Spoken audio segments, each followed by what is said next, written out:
welcome to our show. Today we have Vincent Wong, founder and chief executive of Solution on Wheels, and my co-host, Andrew Work. There you go.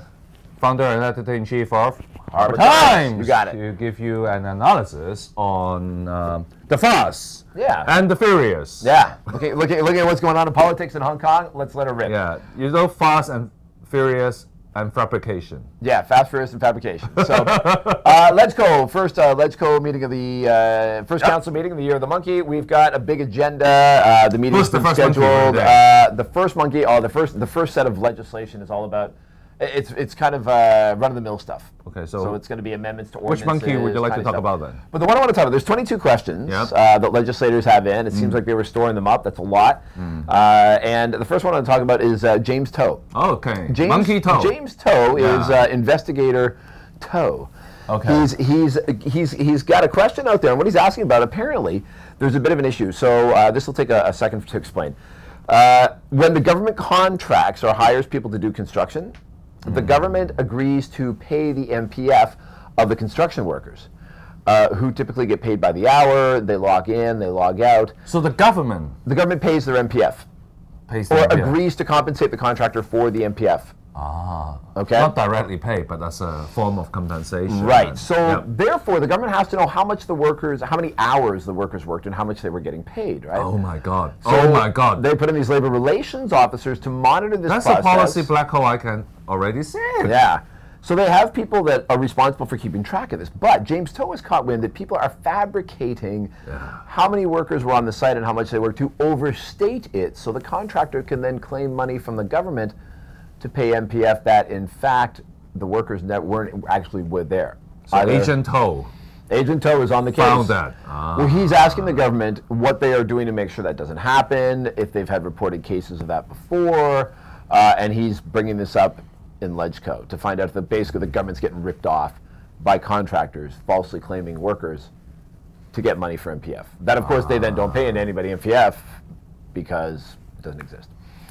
So, you know what? Yeah, so James Toe is bringing this up. I'm turning this to a 180-degree angle now. Okay. I mean, if the government is willing to sponsor the MPF payment for a particular industry, why not all? Could that be possible? Yeah, could that be possible that the financial secretary, when he announces, or when he will be announcing the budget next week, have similar policy for other industries, employers?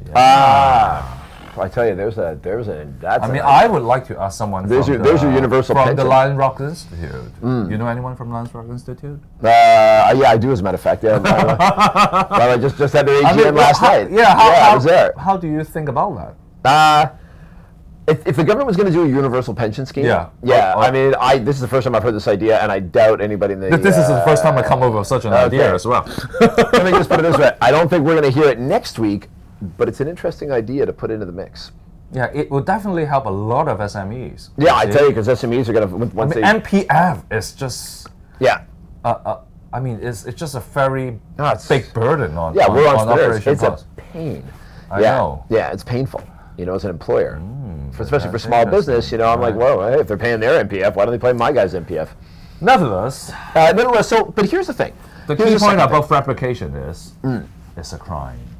It's a crime. Yeah, and you know. So if people found out, you're in big trouble. You are going to have real big trouble. Yeah, it's essentially fraud, right? It's fraud. Okay? It's criminal. So yeah, it's a criminal offense. And here's something else about crime. Yesterday, I had a meeting with two people who are from Crime Stoppers International. People in Hong Kong won't know about this, but if you've lived abroad... The CSI. Yeah. But not the Crime Scene Investigation Unit. No, this is something that exists in the Anglosphere, so they're in Canada, US, a lot of English-speaking countries. And what they do is they provide a service whereby if you want to report a crime, but you don't want to talk to the police because you're afraid they might trace your call, they might find out who you are and try to link you to something. In the old days, it was a hotline that you could call and report a crime. And with technology advancement? With technology advancement, because that's how I knew it when I was a kid in Canada. But now what they have is they have websites where you can go and upload documents. You can basically add more to the system. But the value of their system is they will protect your anonymity.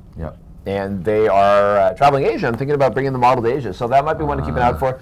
So that if somebody was on a workplace, instead of having to call James Toe and have them wait to bring them to LegCo, they could call Crime Stoppers and say, hey, this is going on my work site. Don't misunderstand. It's not a cosplay thing. So no. It's quite serious. It's not people dressing up like Batman or Robin. Not that kind of Crime Stoppers. But a technology thing. An information intelligence thing. Well, that's it. And it could come in hands. And the other thing they deal with is corruption, and I want to talk about that on tomorrow's show. So with that in mind, thank you for the good work by Mr. Andrew Wer. There you go. Thanks for having me, Vincent Wong. You always have great solutions. All right. So think about the ideas that we have presented today, and we need you to stop crime. And with that, we'll close the show today. And remember to like and share us, please. Thank you.